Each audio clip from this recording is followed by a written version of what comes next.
الله الرحمن الرحيم. الحمد لله وحده والصلاة والسلام على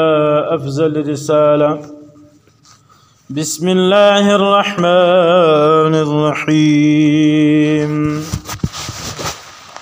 أما بعد فإن حديث كتاب الله فإن هدي محمد صلى الله عليه وسلم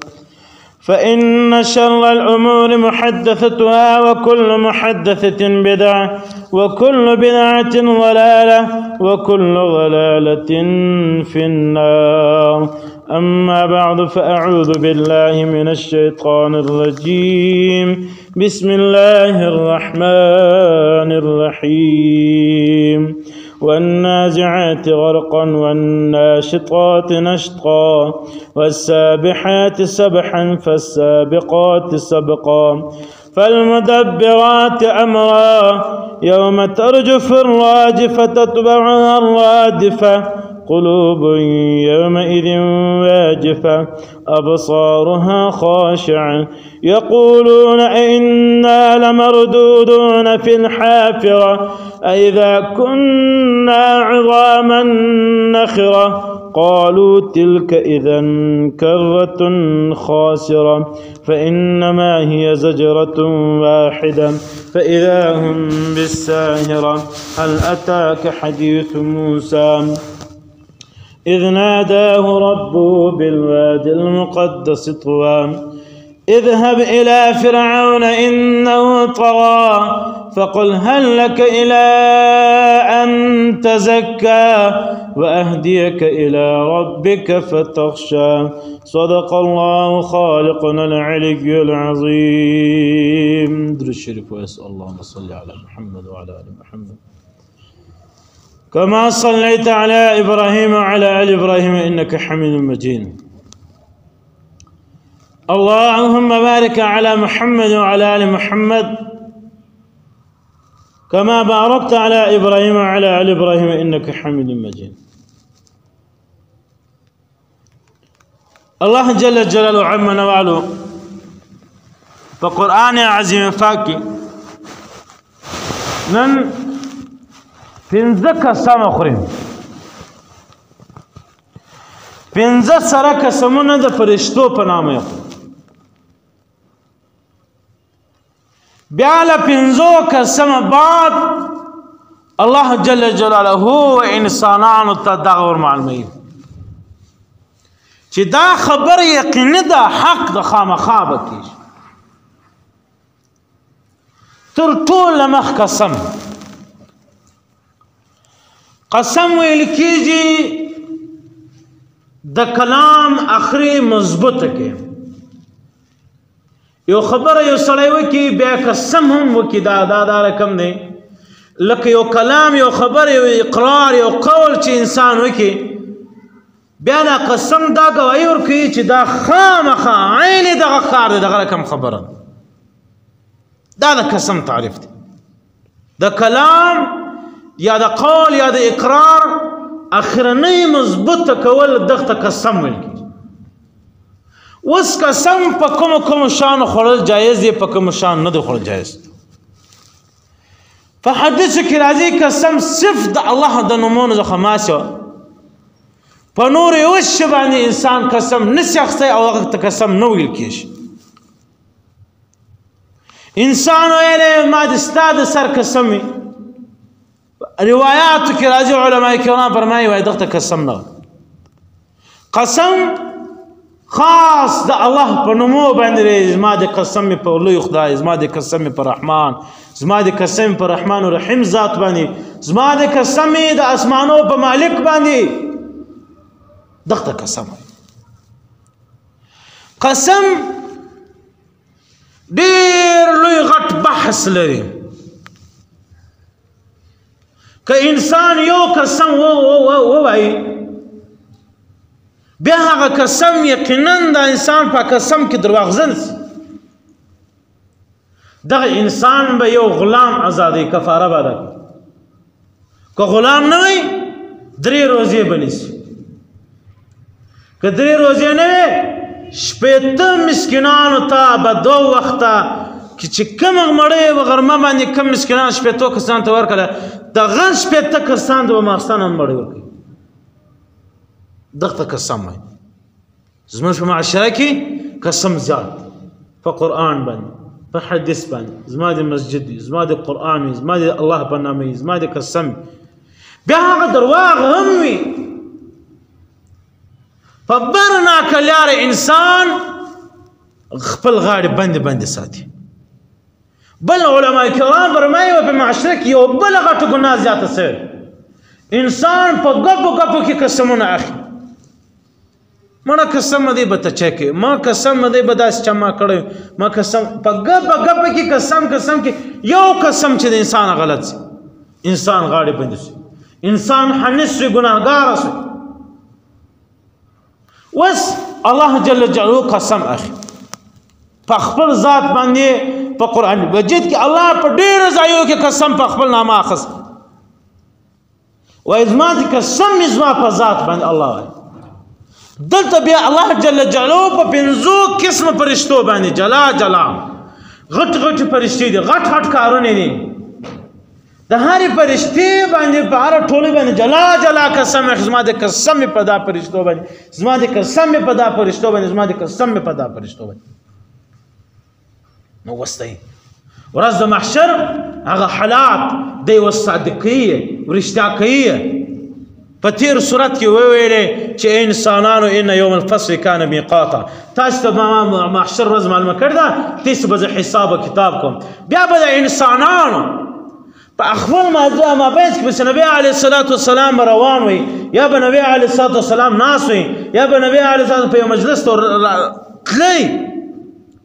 په دې مابین کې کفار په خپل منځ سکای لري په خپل منځ کې پس یو بل ته سره شغدل نبی علیه الصلاۃ والسلام به سر خلاصېدی چې دا انسان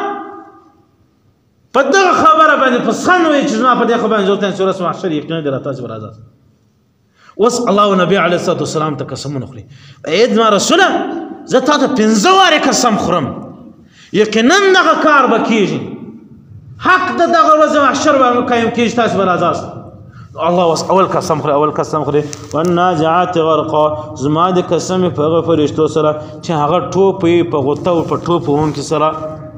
والناشطات نشطا زما د قسم په هغه فرشتو سره چې هغه غوټه خلاصي په غوټه خلاصولو سره والسابحات سبحا زما د قسم په هغه فرشتو سره چې هغه تیرواري کې غوټې وي په تیزو تللو سره فالسابقات سبقا زما د قسم په هغه فرشتو سره چې هغه تیزي کوي هغه په جلدبازي کې منډه کې ځان رسي تر خپل مقصده په منډه ځان رسولو سره فالمدبرات امرا زما د قسم په هغه فرشتو سره چې هغه تدبیر د امر زر په ځای کوي هغه امر هغه کار چې رب ورته متعین کړی دی چې ای فرشتې ته به دغه کار کوې فرشته زر تر زر هغه کار په خپل اوس 15 فرشته اول ویل والنازعات غرقا زما د قسم په فرشتو سره کوم فرشتو سره چې هغه غوټوي په غوټولو سره الله جل جلاله فرمایي چې د کافر او د زانی او د زناکار د مردار خور د بدکار د سودګرو د نافتول کوونکی ولا هغه انسان چې هغه سرکش انسان دی هغه انسان چې هغه ګناهګار انسان دی د هغه انسان به روح څنګه اخذ کیږي الله په قرآن پاک کې په خپل فرمایي چې دغه د پاره ما جلا یو قسم فرشتي جلا مقرر کړی ما جوړ کړی چې هغه تول کېږي نازعات چې هغه پراڅ په انسان کې دا رقم غوټوي توپوي دا رقم ځان په ننه باسي تر ګوتې د پښو تر ګوتې پورې علما کرام فرمایي هلته کونډۍ ور روح تر واچي بیا دا روح دا رقم نه کشي والنازعات غرقا الله وایي زما د قسم په دغه فرشتو سره چې هغه په انسان په روح کې دننه ټوپوي د انسان په جسم کې دننه ټوپوي بیا هته غوطه کې وي غوطه معنا چې هنوه د ګوتې سر ته د پښو د رګو د انسان د سر د ویښتانو هر ویښته ته جلا دا طاقت دا درد اتر ورسي دا کونډۍ دا رقم را باندې کې راکش کې بیا د انسان د باندې د انسان خولې ته راړي بیرته اورلکه بیرته راکش کې وس علماء کرام مولانا اشرف علي تنویر رحم الله او مولانا تقي عثماني صاحب پلار مولانا رفیع عثماني صاحب شفیع عثماني صاحب رحم الله دا فرمای وای دا د کافر انسان یو کافر په زکندن ته ولاړې کافر په اسانه مرس انسان سوچ چې کافر ته څنګه آسانه مړ شو الله وایي په تا کې به فرشته خو ته وایي تا به راباسي الله جل جلاله په قرآن پاک کې بیا مخکې ځای کې بیا علما کرام فرمایي چې دا رقم درد دی او دا رقم خوش دی چې ماشي ولا دغه انسان دغه ماشي بل انسان ته نه محسوس کېږي بل انسان په سترګو نه ویني که چیرې یو انسان ته دا معلومېدله چې هغه د کافر انسان څخه روح خېږي او په انسان کې دا غوټې ولکېدلې په انسان کې دا غوټې په سترګو لیدلې بیا به دغه انسان قطعا په ټول عمر به د خدای له نافرماني نه وکړي نو الله و دنیا کې و انسان ته ازادي ورکړې ده چې زه انسان څخه عذاب پټ کم چې د کوم انسان د عذاب د لیدلو بعد بیا د زما عبادت کوي دغه د ویرې عبادت وایي دغه د زور عبادت وایي چې انسان ته ته دا وایي خامخا به ته لمونځ کوې که د نه وکړې زه په تا پر دا سر په ګولۍ ولم او هغه وي مجبوره هغه انسان خامخا راځي ولمانځله ځان دا د زور عبادت دی نو دغه نازعات غرقن دغه فرشتې چې په کافرانو کې لامبو غټې وي زهر پکې وي درد ورته محسوسه کوي خوږیه دا انسانان ځکه په سترګو نه ویني که انسان دلې ولی انسان به د دنیا کار نه کولی د بل ژوند زندګي به نه کوله صرف د الله په عبادت کې مشغوله نو علما کرام دا وایي چې هغه انسان نه معلومیږي چې په کوم انسان کې غوټې ویل کېږي چې په کوم انسان کې ټوپونه ویل کېږي بل الله وایي والنازعات غرقا زما د قسم په فرشتو چې هغه غوټې وي په غوټو ولو سره یا هغه غوټې وي په غوټو ولو سره والناشطات نشطا زما د قسم په هغه فرشتو سره چې هغه غوټ خلاصې په غوټو خلاصولو سره یو ډرم یو ټینکۍ یا یو تفسیرونه کې راځي وایي دغه پخواني خلک بل سرمنه زخه جوړول غوز ورته کې چشته هغه ویل د غوټه چې خلاص کې وای ته زور مور کو په خپل او بزم به شډکی چې وغن سرمن به راواسه په خوا ګوډي دا سرمن خله به دا به پړلو او بو ډک به خله ټینګ ور وتړل بیا مې دا په اوشانو په اسانو په شانو به لزان سره خپل کورو ته سرول په دې کې به او بو وشلم به بل شي استعمالول خلل چلوي دغه چې ستم بده غوټ خلاص کی یو پریشانی یو تکلیف نستا غوټ خلاص کده ګډي په خپل و براوځي په خپل هغه سرمنه دار کم ځان سره شته کی او بزانا باس ډک الله وای د مؤمن روح بدغه کم خیز دغه فرشته براس لکه د ګډي خلچ خلاصه د مؤمن روح د بسب مؤمن ته بدار کم د جنت هغه خوشبوي او اعمال دار کم زندګي ورشکاري د انسان لکه ګټي چې خلا د ګټي خلاص کې په خپل وبروزي وای دار کم د انسان بس دا شی ورشکاره ک د انسان له بدن په خپل وبروزي چې ست انسان خو ګډ ولدري چې انسان او چوبزم باسه یو تکلیف نس یو بجلی جنریټر او سمرسیبل ویو شل تانه وړ یو زحمت له تانه وړ چې فل ډک خالی خلاص ک په خپل وبجم به په اسانه سره وإذا ركب د مؤمن او د مؤمن سحر روح بم نغره كم خيزي فالسابحات سبحا فالسابقات سبقا والناجات غرقا والناشطات نشطا الله وای د مؤمن انسان به روح دار کم خيزي لکه د ګډي خلچ ګډي پول او بوډه کې بیا د ګډي او بخلاص کې بیا په خپل د او بدار کم راو بيږي د مؤمن انسان به د روح دار کم خيزي بیا الله په قران پاک بل فرمای وای زما د قسم په فرشتو سلام والسابحات سبحا چې هغه تیزی کې په تیزی کولو سره روح چې کومه فرشته واخلي کده جنت دي کده جهنم بیا دا فرشته دومره تیزی کوي چې بالکل سکینټون هم نه لګیږي پکې دا روح ونی سیټینګ اتکړیان ورواچی کده جهنم والای ګناګاری کاشي کې د ووم ځکه لاندې عرش فرش بوز لاندې بوز او شي جنت روح وي بیا غم مخ تکي تیز روان کړی وي حتی په لار باندې غټو فرشتو باندې زهر کوي چې دا د تراوس جنت روح مې د ترا خسري هغه مرحبا ناري ور باندې وي په منډه باندې زر تر زر تر عرش مولا یا تر سایه پوج چې کوم اعمال ته د سایه مطابق یا هغه مقام ته بوزي چې کوم مقام دغه انسان لایق د اعمال مطابق هغه روح چې هغه ګناهګار وي فرشتې به پس جمټې فرشتې ورته چې لعنت وي پر تا باندې تا یوه شپه یو څو منټه ګړۍ په خپل دنیا په ژوند کې تا دونه خراب تېر کړی اوس به ابد ته به په خپل ګناهګار ژوند کې ژوند تېروې نو هغه فرشتې تیزي کوي منډه وایي ځان رسوي تر خپل مقصده پورې اوس الله مخته په قرآن پاک فرمایي والسابحات سبحا زما د قسم په فرشتو سره چې هغه تیزي کوي په تیزي کولو سره فالسابقات سبقا زما د قسم په فرشتو سره چې هغه یو بل مخته تر مخته کېږي تر بل یو د بل مخته کېدلو سره فالمدبرات امرا زما د قسم په فرشتو سره چې هغه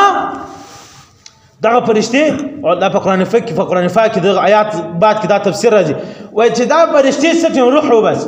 چې روح جنتي دغه اعلان وکړي ټولو فرشتو ملایکو ته چې ما جنتي روح در اخلي الله وایي بیا ما د قسم په فرشتو سره فالمدبرات امرا چې هغه ما مقرر کړ دي په شاوخوا په اسمانو کې د دغه شي لپاره چې د دغه انتظام به د خیر کې هغه منډه کې جنت ته لاړ شي هغه چې کوم حري او کوم انعامات کوم ترتیب سیستم هغه زر مزینه کې شایسته کې هغه کار تر خپل ځای زر ته دغه انسان د راتګ څخه مخته فالمدبرات امرا دغه فرشتې ورته تیارې کې تازه ورته کښېږدي که چیرې د جهنمي روح چې روح ووځي اعلان وشي چې جهنمي روح ګناهګار روح مې راخلصه دی فورا هغه د جهنم فرشتې هغه منډه کې لاړ شي جهنم ته لاړ شي هغه کندې ته لاړ شي روایتو کې راځي وایي سیخ پکې وایي تازه کې اور هغه عذاب د قهر هغه ټول ورته راته متوجه کړي چې بس تیار شي را بیداره شي هغه انسان ورته تر روان دی چې کوم انسان لایق دپاره ته خدای تیار کړي یاست نو هغه فرشته الله په خپل قرآن پاک فرمایي فالمدبرات امرا زما د قسم په دغه فرشتو سره چې هغه ته امر وشي د تدبیر او د تیزي کوي په امر کولو سره پر کولو سره اوس پنځه قسم الله وخوړه پنځه قسم الله وخوړه د څه لپاره د دغه شي لپاره الله په خپل بیا مخته په قرآن پاک فرمایي یوم ترجف الراجفه یوم فهغه ورځ باندې ترجف الراجفه چې وبه لرزیږي وبه شورېږي ډېر په شورېدلو سره وبه شورېږي په شورېدلو سره الله څه وایي وایي چې څه ټایم اسرافیل علیه الصلاة وسلام ته الله حکم وکړي چې شپېلۍ چې ورسي د مځکه به دا رقم سره وشورېږي د جمعې ورځ به نری باران به شروع وي او ورېځه به ولاړ وي تک سپینه ورېځ به ولاړ وي یا به توره ورېځ ولاړ بیا به د مځکه وشورېږي دا انسانان نباتات شجرات دا غرونه تخت دا شان ټوټل به ختم شي یو شی به نشي پاک هغه دغه شورېدل الله شي یو په هغه ورځ باندې اوله شپېلۍ شي ترجف الراجفه چې وبه شورېږي دا ټوله دنیا زه به ختم کړم دا کائنات به ختم کړم دغه ټول نظام ترتیب به ختم کړم آوټ به کړم دا انور دا سپوږمۍ دا ترتیب دا سیستم به آوټ کړم ختم به کړم ایکسپټ به کړم لاندې به ولاړ شي ختم به شي بیا مخته الله بیا وایي تتبعها الرادفه بېرته به بیا له شورېدلو بعد بیا دوباره به بیا امر وشي اسرافیل علیه السلام دوباره شپېلۍ ووه چې شپېلۍ ووایي بیرته به را شروع شي په را شروع کېدلو باندې یا بیرته به وشورېږي په شورېدلو سره چې دوباره وشورېږي یو غټ فرش به هوار وي مځکه به یو ډول وي نه به دا مسجدونه وي نه به بنګلې نه به جایدادونه یو شی به نه وي مځکې به خپلې خزانې راوغورځي انسانان به لوړ راوغورځي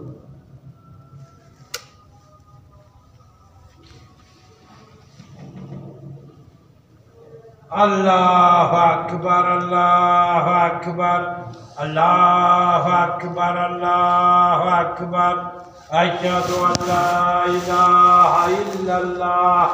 أشهد أن لا إله إلا الله أشهد أن محمدا رسول الله أشهد أن محمدا رسول الله حي على الصلاة حي على الصلاة حي على الفلاح حي على الفلاح الله أكبر الله أكبر لا إله إلا الله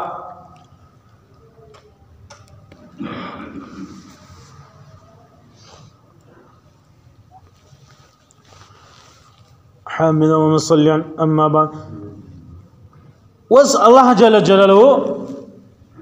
پنځه قسمه د دغه شي لپاره وخوړل چې ورځ محشر به یقینا قایمه کېږي. دا یې څه وویلې؟ دا د نبي علیه الصلاة والسلام د تسلي لپاره. اوس الله جل جلاله هغه نور علامې ورته بیانوي، هغه علامې چې هغه د محشر د راتلو سره کار لري یا محشر د جوړېدلو سره کار لري، چې څه ټیم انسانان بېرته را دوباره راژوندي شي. انسانان د واپس راپس کېدلو څخه مځکه به ټوله یو لیولې په دا باندې به یو شی هم نه په مځکې دننه دا کرم و کویلا و سونا و هیرا و غمی و بله بله بله بله بله بله دا به ټوله مځکه د باندې راوغورځي چې انسان اوس ماله ځان سره واخلي. د مځکې پر سر به صرف دغه شا پراته نو به نه غر وي نه به بنګله وي نه به کور وي نه به بش نه به بش نه به بش یو کډی به هم نه یو لیول فرش به دا دنیا. بیا به د الله حضور ته روان وي مخته الله وایي قلوب یومئذ واجفه، په دغه ورځ باندې به ډېر زړونه دا به ټپندي وي دربندي وي چې کوم انسان ډېر ګناهګار په ګناهو کې ځان ډوب کړی هغه انسانان چې هغه علامات خوي. اوس علما کرام فرمایي قلوب یومئذ واجفه. ګوره مسلمانانو په دې آیات کې سم توجه ورکاس. قلوب یومئذ واجفه ډېر زړونه په ورځ محشر به ټوپونه وي. څه علماء کرام فرمایي وای ورځ و محشر به دا رقمې چې الله په قرآن پاک کې مخته آیاتو کې وفرمایل چې تاسې به ټولې فتأتون افواجا، تاسې به چې فوج در فوج به را روان یاست ټولې به را روان یاست. و یو انسان به په ځان کې خوی حلیه دا به د انګریز اختیاره کړي، دا به د کافر په ځان کې اختیاره کړي. یو انسان به خپل مزاج خوند رنګ دا به د کافر یو د مشرک انسان به خوند ورکوي. یو انسان به وایي چې ماله پلانې انګریز ډېر خوند راکوي،